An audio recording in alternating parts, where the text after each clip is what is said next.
welcome to ADTV, and today you catch up with us on the bank, hopefully talking you through some tips and information as if you've just started fishing in new water. Now finally the sun is out, it's getting into spring, and this is the time when people really start to get the buzz for angling again. The fish are waking up, you find a lot of new syndicates are opening, and it is time to get out there on your new water for your campaign for the year and try and see what you could achieve throughout 2017. So what I'm going to do is talk you through a few different things to hopefully enhance you get the best out of your session. Now the first thing, and for me the most important tip, would be observation. Now I've said this before on a lot of things to everyone that I speak to. You're better to spend a real short amount of time in the right place than you are waste days and days in the wrong place. So this is what I'm saying, observation is key. If it was me and what I do, we're here today, I've not fished this lake before. I'm hopefully going to be doing some fishing throughout the year on it. So the first thing to me is trying to work out what I can before I start fishing. So what I mean is everyone's like said they're real eager and the buzz is flying around. A lot of people just jump into the first swim they get to and potentially just be fishing a useless area and wasting the first amount of times your precious early days on your new water. So if you can, try and book yourself in for a few hours or a session before you actually start fishing. Don't even bring gear with you, and that will really make sure you can't get the temptation just to chuck your rods out for no reason. And what I would advise is just have a general walk around and see what you can learn. Fish are massive creatures of habit. If you can see a few now, they probably won't change too much throughout the next few months, and you'll have a real good insight to where to start your campaign. And obviously if the lake allows it, there's normally trees and that around, get yourself in a higher perspective. You'll be amazed what you can find just by getting sort of the bird's eye view on somewhere. There's so many spots that are overlooked, and just the whole day, if you can, I would spend just poking about and see if you can find some magical spots. You can keep them in your head, and throughout the year you can come back to them. I remember I see that looked good, the fish were top in there. There's all sorts of information you can store and log to, like I said, get the best out of your session. So that would for me would be my main number one tip, is just finding out what is going on.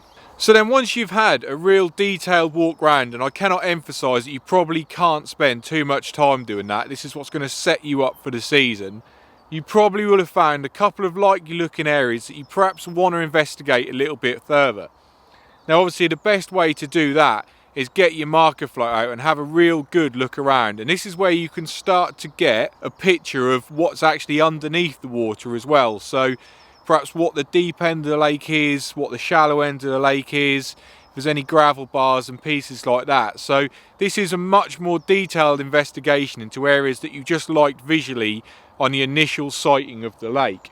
A bit angling etiquette needs to be applied here for anyone around you. Don't go crashing marker floats next to people who are fishing already and trying to be nice and quiet. But if you do find yourself with a bit of space and you want to investigate, certainly is worth doing. Things you're looking for are perhaps holes, weed beds, gravel bars, all these things that you can log and can just build this real great picture up of your playing surface as such, of what you're going to be fishing on throughout the year. I find a lot of people, especially on real big lakes, you lose your head a bit, but if you split it into sections, you're actually just fishing like smaller lakes within a lake, because obviously fish have fins, you can't get around it, you're never going to find them all the time, but you can put yourselves in the likely areas to where they'd be and you'll give yourself the best chance. So certainly if you can, get your marker float out and have a real investigation of what's in front of you, because then when you're in your fishing situation you don't have to be making that noise.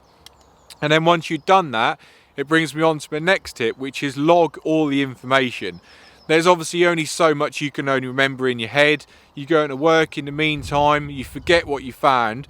So sit down, take the time. I know anglers like to call it, like they have a little black book, the Bible of carp fishing, I know some people call it.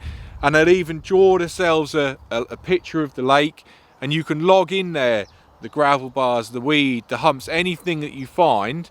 You can put your rod wraps in there. When you see fish show, all these things should be logged down if you really do want to understand the fish movement in your particular lake. If you're a bit like me, you're a bit forgetful and you'll lose things. I know if I kept a notepad, I would be useless at it. I'd forget to write it down, I'd forget it, I'd leave it at home. So with me, I think most people are the same. They've got a smartphone now. There's a great little app, which is Fox Swim Mapper. That's what I use when I'm doing stuff like this. It actually allows you to download your particular lake that you're fishing, and you can actually go into each swim and take a picture from your iPhone or your smartphone. So you've actually got a visual point to where you're fishing. And then within that swim, there's little pinpoints you can mark there, and in each one you can put your wraps in there, what the bottom's like, a whole host of information. There's even little bits you can slide fish shows, and that's actually a little fish jumping out. So there's two ways there: either log it in a book or get the swim mapper and just keep all this information to hand for the rest of the year to come. So bearing all that in mind, it's time to get your head down to your actual fishing situations. Now you've put all that effort in finding new spots and learning all you can about your new water.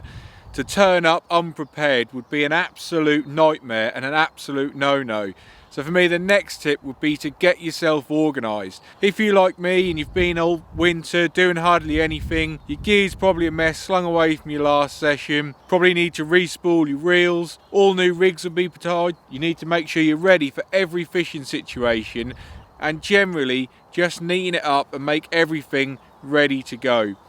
As well as that, I like to get myself a couple of hook baits prepared, so I'm a big fan of gooing a couple of hook baits up. That's going to take you a couple of weeks to get that soaked in, keep applying it, and you've got some real high impact hook baits ready again for the new season.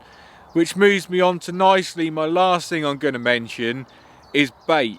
Now, there's two ways personally that I would attack it. If you've got someone, or you are someone who's got a lot of time and can put a bit of money behind it, I would choose a particular bait and stick with it. So something that you like, it doesn't matter what it is, but the more you can introduce that into one area or just in general into the lake, the more the fish will become switched on to that particular bait. So now, like I said, unfortunately that can be time consuming and also expensive. So if you're not in that privilege and you've not got that position, then what I would advise is get on something that you know works and that other people will be using. Now, two that would stick out to me would be Sticky Baits Manila and Mainline Cell. Them two baits probably go in every single lake that's fished across the country. So you kind of unintentionally are working together. There'll be a few people putting the same bait in, and the fish naturally become used to it and will be happy feeding on it. So that would be another thing for me. If you can put a bait campaign together, get yourself a bait and stick with it for the year. If not, get on some things that people are already using. So putting all this together, hopefully with a few of the tips that we've talked you through, if you're not doing them already, get out there this season, give them a go, and we wish you all the best for your campaign this year.